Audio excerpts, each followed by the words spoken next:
fahafatesany candidat ny firaisakina tao Morondava mampiaya ny zavantranga hoy izao maharavo raharam-pifidianana sazio ireo voaroroy atsangano ny NRCM adao ny safidy mahoaka ho ny KMF Konoe orinasa maro eto Madagasikara lasa famonjanana moraly sy aran-tsaina ho ny fisemare araka misy faharoapolo ny volana jona taona 2024 aterina indray ny arahaba tompo klasy tompo vavy atonga soanao atao anatin'ny fotoana ny fampahalalam-bavao manasanao mpanajana sy ampitiavana indray ary ny tenako hanaraka ny antsipriam-bavao hatramin'ny farany avelao anao ny asany ankahalalana sy tena aleo tena marina ny fitsarana avy momba ny lalam-panorenana amin'izao fikirakirana ny voka-pifidianana izao ho ny firenena mikambana na ny Nations Unies androany ajao ny zony tsiraray izany hoe hevitra sy ivory am-pilaminana ho ny fanambarana nataon'izy ireo ny andinindinizay miantso ny amelana ny fitsarana avy momba ny lalam-panorenana hanao ny asany ankahalalana sy ao anatin'ny fahaleovan'ny tena tanteraka ao anatin'izao fikirakirana ny vokatra ofisialy ny fifidianana solombavambahoaka izao ny bromaritry ny firenena mikambana momba ny zon'olombelona na ny Nations Unies araka ny fanambarana nataon'izy ireo tamin'ity androany ity ilaina ihany koa ny fanajana ny zo ivory am-pilaminana sy aneo hevitra ankahalalana araka ny fanambarana ihany any fisamborana sy ny fanagadrana amin'ireo zo anana ny tsirairay ireo dia mety hiteraka tahotra sy fahakiviana ho an'ny olom-pirenena izay mananjota teraka ao amin'izany raha ny vaovao ray hatrany mantso ny firenena mikambana dia maro tamin'ireo avy amin'ny fanoherana sy ny kandidat tsy miankina no niara-ny fandrahonana sy ny endrika fampitahorana avy amin'ny fanjakana rehefa niady ho amin'ny tsirariny nandritra ny fifidianana solombavambahoaka iny ohatra amin'izany ho ny fanambarana ny fandrahonana sy ny fampitahorana azon'ireo mpitarika avy amin'ny fanoherana tamin'ny alalan'ny Antsoatarby tao aloha sy tao aoriha ny Latsabato kandidat tsy miankina roa hanametraka fitarainana sy fitoriana momba ny tsy fahanaran-dalàna nandritra ny Latsabato ihany koa no fantatra fa voapanga ho nandoro barao-mpanjakana sy manohitohina ny fiandrianam-pirenena ka notazomina natao Andromasina nandritra ny 12 andro izy ireo ka nakarina fampanoavana mila ajaina ny zon'izy ireo araka ny tokony ho izy sy ny aradrary ny fitsarana ho ihany ny firenena mikambana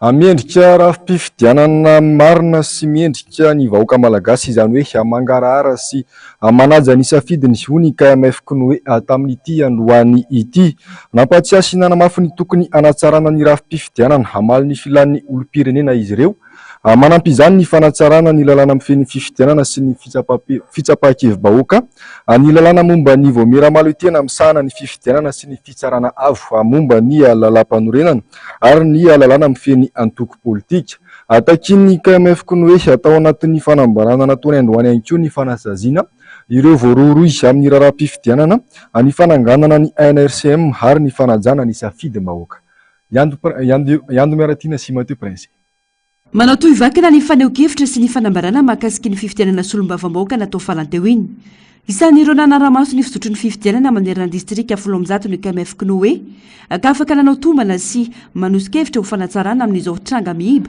sy mila renina na tsikafon'izy ireo tsy lavirary tamin'ny akabe ny fifidianana tao io fanazavana satria maro ireo tranga tsy ara-dalàna niseho nanjaka ohatra ny fampilezanentana sy vola ny baribary ny fampandaniana sy fampandresena kandida nataon'ireo mpiasam-panjakana sy olom-bofidy ary sefo fokontany tamin'ny fomba vantana na ankolaka maro ireo mpanaramaso no verezonjoro tsy afaka ny fidy fampetsan'ireo mpifidy tamin'ny lisitra tovana na rajo tamin'ny bureau fandatsaham-bato maro ny fifidianana vaton'ny mpifidy ny alabato ny bulletin précoché ny fatapanjiro ny valopo misokatra tonga teny amin'ny SRMV sy ny sisa santony an'ireo fa fotoana izao ny KMF Konoe anatsarana ny lalàna mifeny fifidianana sy ny fitsapahakevim-bahoaka ny lalàna momba ny senisy ny HCC ary ny lalàna-pifidianana sy ny lalàna mifeny antoko politika manamafy ny KMF Konoe fanabazana olo-pirenena fa tonga zao ny fotoana hanaovana fanatsarana ny rafi-fifidianana na le système électoral malagasy mba hanamafisana kokoa ny fahefan'ny olo-pirenena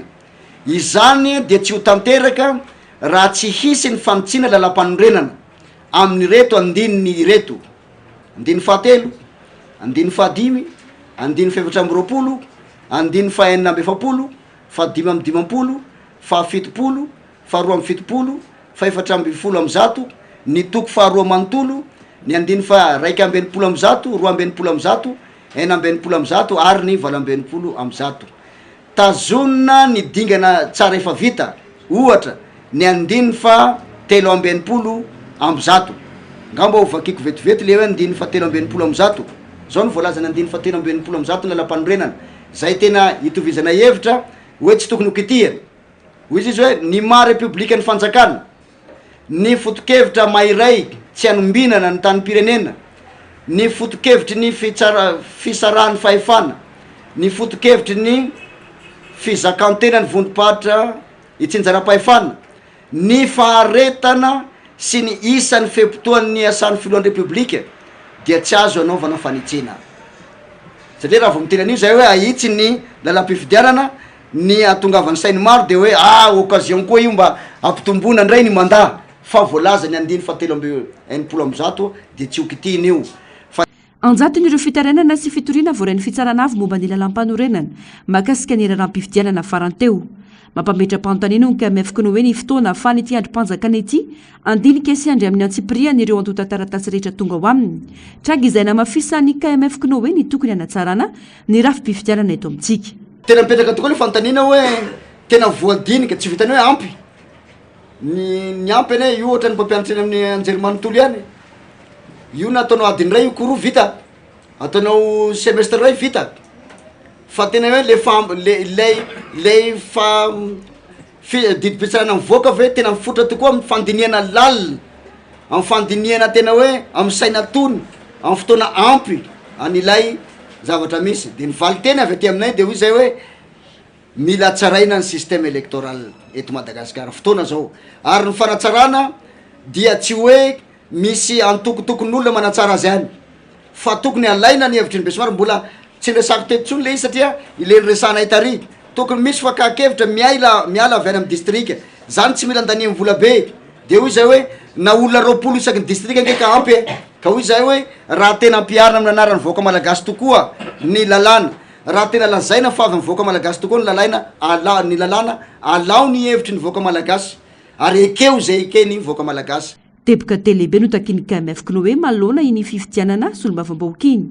No tsy pian'izy ireo mazava ihany koa ny amohan'ny HCC vokatra ankalalàna araka ny tena marina sy ny lalàna. Fikambanana dia mitaky fanasazina ireo voaroroy amin'ny raha mahakasika fifidianana. Na io any anivon'ny HCC, raha HCC ohatra hoe hamoaka hoe novonona ity fifidianana ity bureau de vote ity, satria nisandreto tokony hosazina le olona natonga an'izany fahafatesana, satria misy safidim-bahoaka lasa tsy voaja ao anatiny. Ny fanangana ny ANRCM io tokony atsangana, satria tsy hitako zay antony, tsy hitanay zay antony tsy hatafatsangana an'io fa akoatra ny finiavana politika. Fanajana ny safidim-bahoaka marina, fanatsarana ny système électoral eto Madagasikara. Miantso atrano ny ACC ny fikambanana mba hamoaka ny vokatra ankalalahana araka ny tena marina sy ny araka ny lalàna. Tsy mbola misy ny daty ofisialy amohan'ny fitsarana avy momba ny lalam-panorenana ny voaka-pifidianana solombavambahoaka ofisialy, fa raha ny tsiny tsofina dia ny 4 jona izao no amana izy ireo izany. Fa manoloana izao toedra raha politika eto amin'ny firenena izao dia nanao fanambarana androany maraina ny teo anivon'ny rodiben'ny mpanohitra ho an'ny demokrasia eto Madagasikara na ny RMDM izany. Isan'ny antefan'ny fanambarana ny tafika sy ny vahoaka malagasy ary ny mpanao politika. Fanazavana. Miantso ny vahoaka malagasy ho vonona amin'ny fanavotana ny Madagasikara. Miantso ny mpanao politika mba hivondrona anambatra ny hery andiniana ny fomba entina anavotana any Madagasikara. Izay miverina tanteraka ao anatin'ny fanjanahantany. Miseho ny profo manamarina fa zanatany isika ankehitriny manoloana ireo endrika didijadona ataony mpitondra tahaka ny nataony generaly Galeny tamin'izany fotoana. Profon'izany ny fikasana anodina ny safidim-bahoaka sy ny fanagadrana sy ny fisamborana rehefa miteny ny marina hoy ny teo anivony RMDM.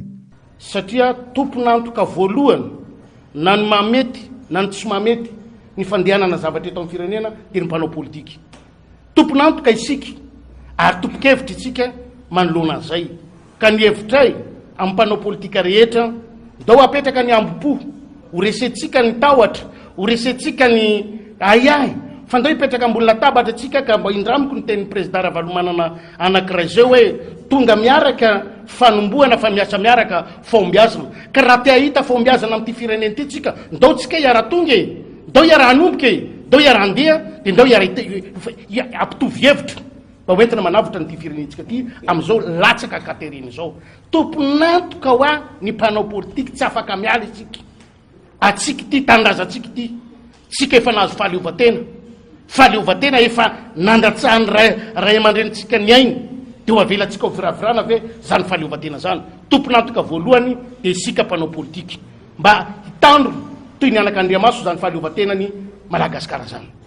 Faharoa de mbola manao sosikevitra koa izahay ianareo mpitandro ny filaminana andro iankinan'ny firenena tandroka ary ny vozona satria ianareo no symbole na manana zany slogan zany hoe natao ho antanindrazana ianareo mazava zao fa lasa fanjanana no misy eto sika manana ministera fiarovana firenena mijoro ianareo mitsangana ianareo fa lasaka katerina ny firenetsika ko miantso izahay ianareo nanakina ny firenena zany andraikitra zany koa mba ho sahijoro anavotra ny Madagasikara ambany zao vahohony frantsay misy eto amintsika zao fahatelo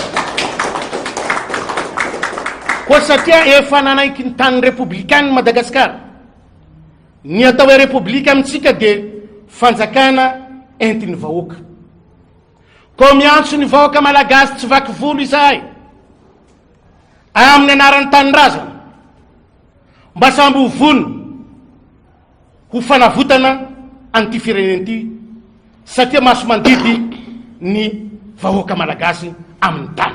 Manohana ny etsika ataon'ireo ray aman-dreny ara-drazana sy ny foko eto Madagasikara na ny ARFM ny RMDM nitodoka manokana kosa tany amin'ny fitsarana avo momba lalam-pandrenana na ny HCC izy ireo malona ny fifidianana osolombavambahoaka teo iny. Mazava ny voasoratra ao amin'ny andininy fahinam-befapolo ao amin'ny lalam-pandrenana dia ny fanafoanana ny maha-kandida ireo izay nanaova ny filoam-pirenena fampelezan-kevitra nandritra iny fifidianana iny ho hiatrany ny fanazavana. Namoaka ny HCC tamin'ny 2023 tamin'ny élection présidentielle fa mahazo milasaka ny vazaha eto amin'ny tany firenena malagasy sy azo ivalozana ny didiny dia zao ny firenenasika tena mizaly zao miandry ny vahoaka malagasy amin'ity fifidanana député ty miandry ny HCC BDB ny fanakianana ny fraudy tamin'ny fifidanana igny de miandry ny malagasy zany zao hoe ho azo valozana indray ve ny didy vahoaka ny HCC ka miaraka amin'ny HCC zany ny apisy filaminana amin'ity tany sy fanjakana ty eto koa zay dia faly fa misy andian'olo BDB mitovitovy hevitra aminay de nia ray aman-dreny ara-drazana manohana anareo arakevitra zay azakivy mandriana toagny ny hevitrareo fa ny RMDM de sy misipaka an'izay voalazanareo zay fa eo agnilanareo foana ny RMDM amin'ny fanavotana an'ity firenena ty. Tsy fotoana ifanomezan-tsindry ho an'ny sampanao politika intsony izao fa fotoana anambarana ny hery itondrana vahaolana aingana ho an'ny firenena ho hiatran'ny RMDM. Misy ny lesoka ho hiatrany izy ireo saingy tokony akany rehetra lesony izany mba ahafahana mampahomby ny tolona ho fanavotam-pirenena izay atomboka izao ho hiatrany izy ireo andrasana ny toyiny.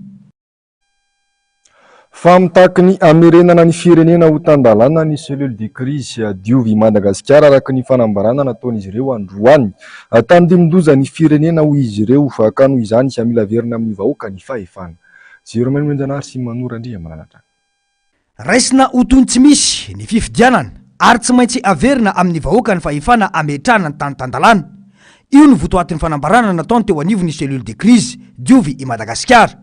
Nambaran'izy ireo fatakina ny iverenany i Madagasikara ao anatin'ny tany tandalana no mafisy ny cellule de crise diovy i Madagasikara ihany koa fa feno osoka ary feno alabato ny fifidianana farany teo ko anoho izany dia mila miverina amin'ny vahoaka ny fahefana feno hoy izy ireo. Voapirofo ankehitriny fa amboletra sy feno osoka ary feno alabato ny fifidianana solombavambahoaka ny 7 Mei 2024 lasa teo iny. Miray feo ny rehetra fa maro ny fanitsakitsahana ny lalam-panorenana sy ny lalàna mifehy ny fifidianana. Ohatra, tsy azo lavina sy azo tsapaitanana ny fandraisana anjara tamin'ny fampielezan-kevitra tao anatin'ny distrika 2 nataon'ny Rajoelina Andry sy Tsay Kristian teto Madagasikara. Izay tseken'ny lalàna araka ny lalam-panorenana andininy fa 7 sy ny lalam-pifidianana 7/04/08 andininy fa 80 ka hatramin'ny fa 12. Ohatra ny distrika Ambatofinandrana, Ikongo, Ambilobe ary Analalava sy ny sisa. Andininy faharoa, ny seolany ny fampiasana ny fahefam-panjakana manerana ny nosy ny mpiasam-panjakana isan'ambaratongany toy ny tany fianaran-tsoa teo amin'ny sehatry ny fanabeazana. Andininy fahatelo, tsapa sy hita fa maro ny fandrahonana ireo nandray anjara ny faninana tamin'ireo kandidat-panjakana ary nisy mihitsy aza ny ainana fohy tao amin'ny distrika Morondava nanoloana izany.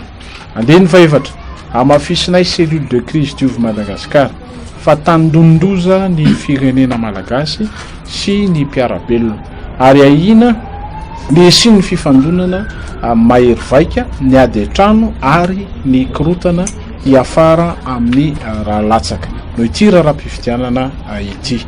Aminay tsy manan-kery ny fifidianana rehetra natao ny atomboka tamin'ny fifidianana filohan'ny Repoblika ary ny toy tamin'ny fifidianana solombavambahoaka.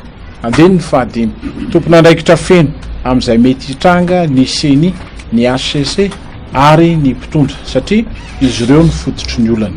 Fehiny raisinay ho toy ny tsy misy ny fifidianana ary tsy maintsy haverina amin'ny vahoaka ny fahefana ametrahana ny tany tandalana. Masina ny tanindrazana diovy Madagasikara. Fa isan'ny lasibatry ny alabato tamin'ny fifidianana teo ny lisitry ny kandidat-ny firaisan-kina tao Morondava. Fanovana taremarika no tena hita tamin'izany.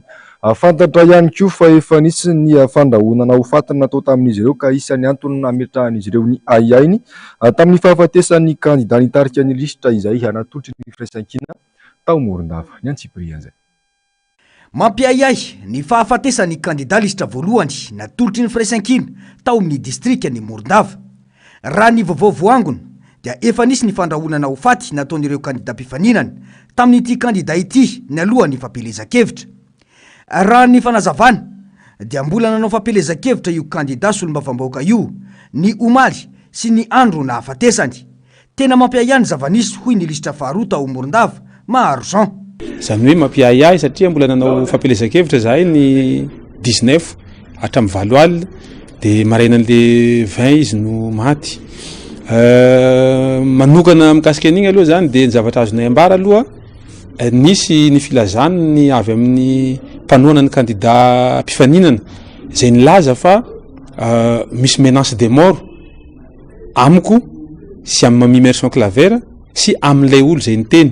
Dia io olo izay niteny io niterena hono izy araky ny teniny hanohana ny kandidat mpanjakana Hajare Sampa. Fa raha tsy zany dia hogadraina na hovonoina araky ny teniny. Anagnatsika feo zany zay zavatra zay dia manao koa menace de mort sy menace ny fisamborana anay kandidat ny firaisan-kina. Kinandro moa ino tokoa ny zavatra niseho 20 Mai maty tokoa ny kandidat titulaire anay. Dia zay moa ny zavatra niseho aloha hatreto. Dikan'izay aminay maty nampiayany ny kandidat tao Morondava. Dia tonga ny andro ny fifidianana, tonga ny andro ny fampelezan-kevitra, ny zavatra nisy aloha zany ny aiky ny kandidat mpifaninana anay. Zay mbola nagnanay profy ihany koa ny fomba filazan'ny zareo hoe fa manaiky zareo fa ho resinay eo amin'ny fifidianana. Fa ny agny ambanivohitra kosa araky ny tenin zareo dia tsy avelandreo ho afabela izahay. Dia mbola zava-nisy ihany tokoa avy agny nanao propagande avy agny ambanivohitra zahay namarana ny propagande ny tagny amin'ny commune rurale hiakatra nanao propagande amin'ny commune urbaine no nodimandry ny kandidat namako. Efa nahatsapa ireo mpifaninana tamin'ny kandidat firaisan-kina tao amin'ny distrika ity fa efa ho resy lavitra sy amin'ny isam-bato lavitra. Manoloana izany dia nanjaka ny fampiasana fa efa mpanjakana tamin'ny alalan'ilay kapiteny izay voalaza fa iraky ny fanjakana ampandritany tany an-toerana. Ankoatra izay dia betsaka ny osika natao tamin'ny firaketana antsoratra na ny PV ho iatrany ny fanazavana. Ary raha fa nivaly toko koa nivaly mpifidianana dia nitariky 52% teo amin'ny commune urbaine Izahay, nitariky 53% teo amin'ny commune Bemanonga zay suburbaine Izahay. Raha total ny vato teo amin'ny 2.7 bureau de vote tonga tamin'ny androny Latsabato arivan'igny dia nitariky teo amin'ny elanelam-bato 290 ny candidat numéro 3.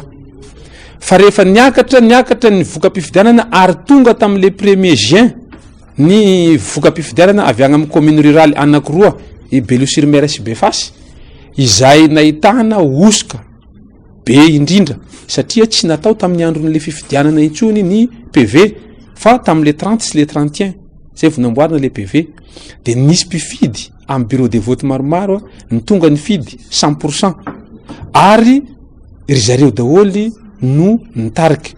Dia tagnatin'io misy famboarana PV pré-établi, zany hoe niainga avy amin'le tendance zay henao aty amin'ny ainao manjery nanaovan'ny zareo an'le calcul dia amin'igny takelaky zay misy an'ny fanisam-bato igny no niaingany zareo nanao an'ilay PV. Zany hoe rehefa hitan'ny zareo zany le différence de voix mandeha amin'ny ainao manjery dia nandefa ry zareo olona agny amin'ny fokotany tsirairay amin'io commune anankiroa io nitondra chiffre efa voacalcule par rapport amin'le avantage nay mba hazahoan'ny zareo handresy.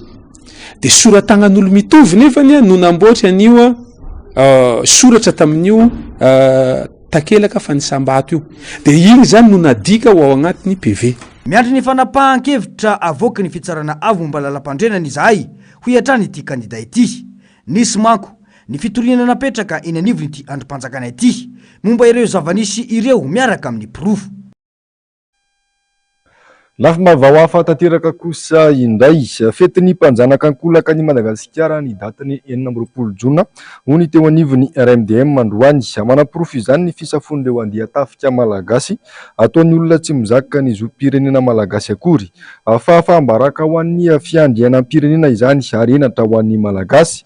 Any zava-misy eto Madagasikara dia manam-pirofo tanteraka fa ao anatin'ny fanjanahana tanteraka ity firenentsika ity ho iatran'ny fahanzavana. Safidim-bahoaka ahodina gadraina izay say milazany marina, jiro tsy misy, rano tapaka, raika amin'ny 20% mahantra fadilanovany, kidinapinina sy alatra voamaso, miampy fanapahan-doha, volamena ny vadika vy, tapitra aondrana amin'ny fomba tsy ara-dalàna, andramena mivoaka baranainy, orinasa-mpanjakana maro no tantanina vahiny fa ailika ireo teknisianina malagasy manampahaizana. Izany no misy eto amin'ny tanin'ny malagasy. Mazava ny antony satria tombotsoan'ny firenenkafa no iadivana ilay milaza fa filohan'ny malagasy kanefa nangataka izaka zo pirenena frantsay rehefa avy namotika sy nandrava ny efa voatsangana teto ny taona 2024. Ankehitriny hatramin'ny tafika anaiky hosafoiny ilay nangataka antsitrapony fialany amin'ny mamalagasy azy ka mizaka zo pirenena hafa ny 4 jona izao hoy ny filohan'ny antokokintana Madagasikara Tabera Randriamanantsoa izay mpikambana ao anatin'ny RMDM. Noho ny didy tsy azo ivalozany navoaka ny ACC dia vazaha zany anao fisafonany miaramila asika eo Mahamasina dia hitan'ny malagasy zany fa voandray zany ny indépendance tamin'ny 1960 vazaha zany ny anao fisafona eo miaramila asika eo Mahamasina hoekesika vahoaka malagasy ve zany zavatra zany hoekenareo miaramila ve zany zavatra zany satria fetinareo miaramila io ny lehibenareo miaramila zany vazaha anareo malagasy hoekenareo ve zany fisafona ny Andry Rajoely ny tafika malagasy zany hoekeny vahoaka malagasy zany ve hoekenareo miaramila ve zany zay ny afasava ty aminay RMDM. Zay RMDM aloha dia tsy manaiky an'izany vazaha ny safony miaramilanay zay mitagny souveraineté malagasy ho asika miaramila dia hoe ho an'ny tanindrazana ho an'ny tanindrazana zany i Macron faharoa ve ny safony mitafika malagasy aminay RMDM dia athipana amin'ny vahoaka malagasy izay fotokevitreny amindray sy fanekena an'izany zavatra zany. Mila tonga saina ny vahoaka malagasy indrindra fa ireo natao ho an'ny tanindrazana. Tsy misy afa-tsy ny malagasy ihany no afaka hiady ho an'ny taniny. Tsy mendrika ho an'ny malagasy intsony ny mahagisitra azy maneran-tany aty amin'ny taona 2024 kanefa tany manan-karena ihany. Ny samy malagasy ihany anefa ny toa mifamoritra sy mifambotry ho fiarovana ny tombotsoan'ny firenen-kafa sy ny afa-zo-pirenena ho hiatran'ny ny RMDM. Pejiny sosialy kosa indray tsy misy fijerena intsony ny mpiasa malagasy amin'izao fotoana izao. Ny orinasa manao ny daniny kibony ny fanjakana mienahena tsy samapiatra ny lalàna ho ny sendika ny fisemare tsy maintsy miaritra ireo endrika fa miravorana ny zony ny mpiasa malagasy. Anisan'ny mitondra ny fisemare fanamariana sy antsoavy ny isian'ny fandraisana andraikitra manokana ny trangana azo ny mpiasa roa amina orinasa lehibe iray etsy Ambohimanga kely izay voaroka tamin'ny asany atao anatin'ny tsiaradariny. Nyantsiprian'izay anjakany fampiororona ary tsy misy pijery ny mpiasa malagasy ankehitriny ho ny sendika fisemare manoloana ireo tranga maro miseho eny anivon'ny orinasa ankehitriny izay manitsakitsaka tanteraka ny zon'ny mpiasa izay mifanohitra amin'ny voalazany lalàna. Zary lasa famonjanana ara-moraly sy ara-tsaina ny ankamaroan'ny orinasa. Raha oharina zany le izy dia toy ny ohatrany hoe tontolo anankiray zany maizina anjakan'ny fampirorona anjakan'ny fampijaliana dia mitaraina zany reo mpiasa reo tena mikikika tena mijaly zany hoe zany tsisy mpikarakara ary tsisy manampy mpiasa malagasy ankehitriny.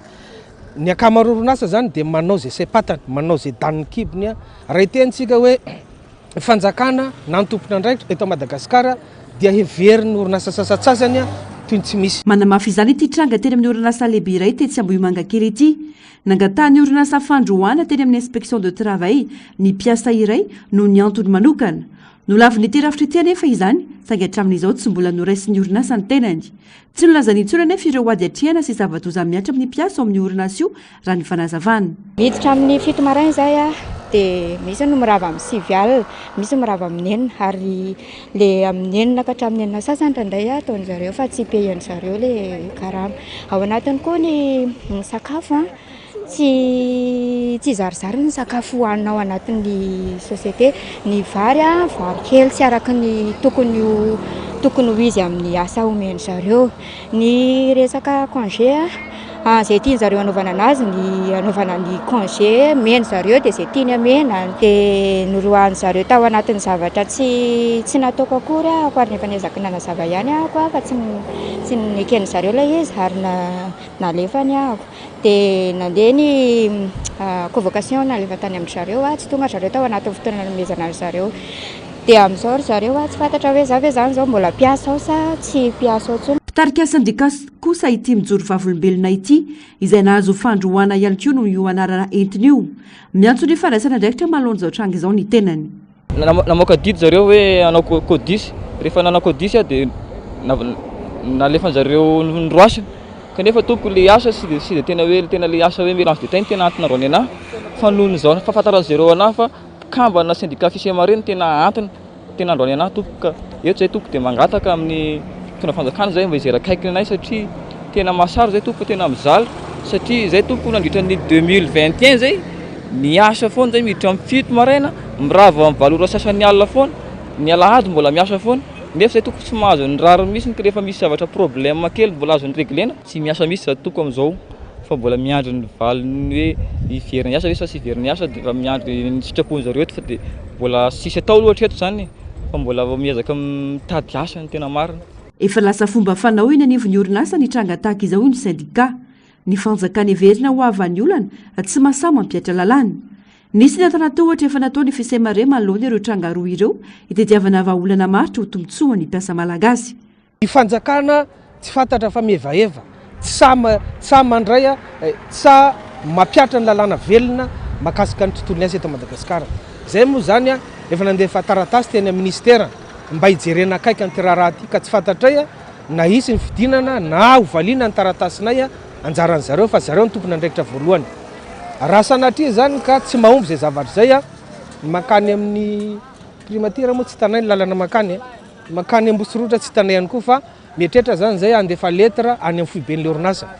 Raha tsy mahomby koa zay zavatra zay dia tsy mety andefa taratasy zany zay any amin'le client zay fandefasany zareo fandefasan'zareo ny ilay vokatra zay vokarin'le mpiasa satria ho ampahafantarinay zany fa tena manitsakitsaka ny zo maha olombelona mihitsy ny zavatra iainy ampiasa eto Madagasikara.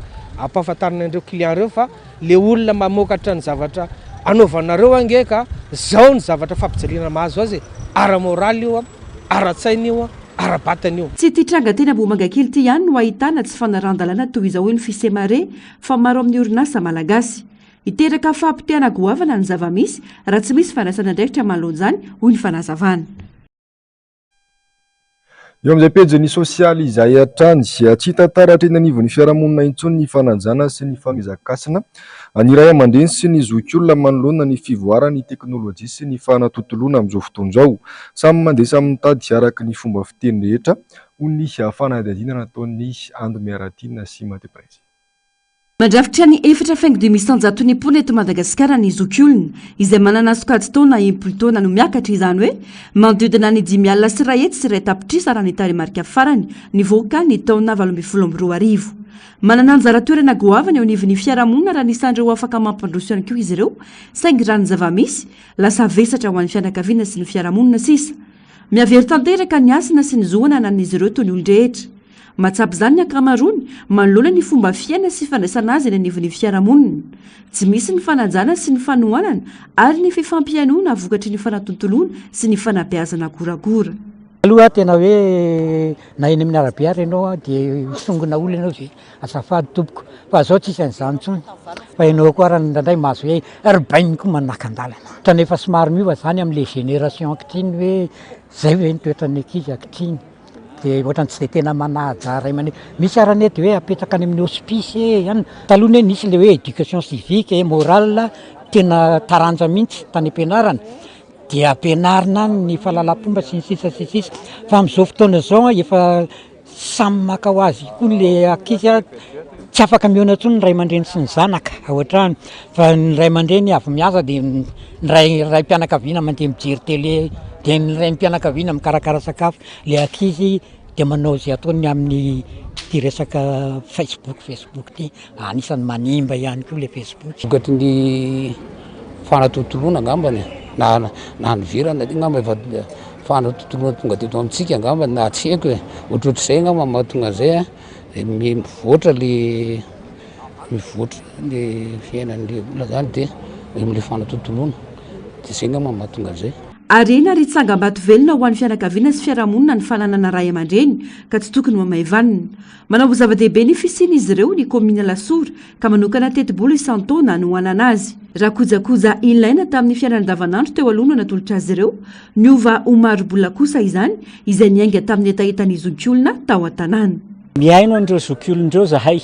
Zany hoe tamboalohany nisy ny fizarana zavatra dia avy eo misy foana moa zany ny atao hoe etaeta andreo zokiolondreo zay etaeta maro samihafa dia izay no antony nanapahany mpanolo-tsaina no hoe aleo ho atao vola le izy mba ahafahan'izy ireo zany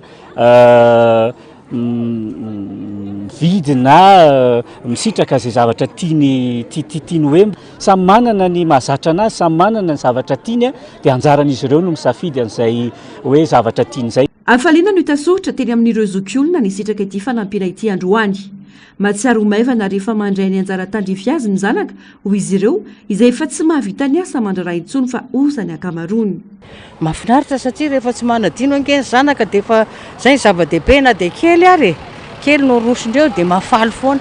Tena sahirana indrindra aminay na dia ray aman-dreny efa raiky amby 20 taona zao raha dia mbola tena mahatsiaro sahirana satria ny ankizy anie maro mo samy sahirana araka ny amin'ny tokantrano ary tena mafy dia mafy ny fivelomana amin'izao fotoana izao. Fa dia misaotra anareo tompoko mahatsiaro anay ary mety mihitsiny ary tena ilaina fa tena mahavontsy tena mety ilaina tokoa ary misaotra anareo manome fanampiana fa raha tsy misy ary moa ohaitra fa tsy dia mamitsaka amin'izao miafy araka zay ampelantanana na dia anana zany marina zany. zoky olona 70 taona no miakatra miisa 500 ao anatin'ny fokotandraiky amby 20 mandrafitra ny komina lasora no nisitraka solom-body akoho andro hoany na efa sahirana amin'ny fivezivezena aza maro ireo tonga nanao zava-dehibe ny fotoana tahaka izao ka naka ny anjarany teo amin'ny toerana ny fanomezana loteteziny be ny tanàna isan-tokantrano kosa ireo tena tsy afaka nakany azy tsy hijanona eo fa hitony ny hetsika fanohanana ny zoky olona ao alasora raha ny faramafisana. Maresaka iraisan'ny pirenena nahitana trangana firetana lehibe sy tany Kôropy Grèce androany ny hafanana tafahoatra sy ny rivotra mifofofo no miteraka izany firetana izany raha ny loharambavao avy amin'ireo mpamonjy vona any an-toerana tsy nisy kosa ny ainana fohy nandritra izany. Antsiprian'izay. Toy ny hafanana lehibe izay misy amin'ny faritra Eropa dia nahitana trangana firetana goavy natao Kôropy ao atsimo antsinanan'ny Grèce. Vokatry ny hafanana be sy ny fitsofan-drivotra mahery vaika no nitarika ny afo hoy ny nambarany manam-pahefana Grika. Mpamonjy vona mahery amin'ny 70 no nahetsika tamin'izany ary helikoptera sy angidimby miisa 10 farafahakeliny no nampiasaina mba hifehezana ny afo tsy hiparitaka any amin'ny faritra maro samihafa. Ity firetana ity no heverina fa andiany lava indrindra tamin'ity herinandro ity raha ny fanazavan'ireo mpamonjy vona any an-toerana. Sarotra tamin'izy ireo ihany ny feny afo satria niparitaka aingana dia aingana ny afo noho ny toerana izay rakotra hazo oliva sy kirihatr'ala. Raha ny vaovao kosa dia tsy nisy ny ainana fohy fa trano miisa 2 sy fiara ary samby no nirava nandritra izany. Ny omanana nandritra ny herinandro maro ho an'ny hafanana sarotra indrindra sy ny doroala ateraky ny hafanana amin'ity taon'ity Grèce raha avy niatrika ny ririnina mafy indrindra koa teo amin'ny tantarany hoy ny manam-pahefana. Nandalo ny onjana hafanana mafy voalohana ihany koa ny firenena mediteraniana izay nahatratra 470 degré Celsius mahery ny maripana ao an-toerana. Ho an'ny Eropa manokana ny tombo 30% eo ny isan'ny maty vokatry ny hafanana tao anatin'ny 20 taona. Tapitra ny fampalalam-baovao tompoko lasy tompoko vavy ankasitrahana firenena ho fa niaraka taminay hatramin'ny farany mametraka ny veloma mandrapitafa tompoko lasy tompoko.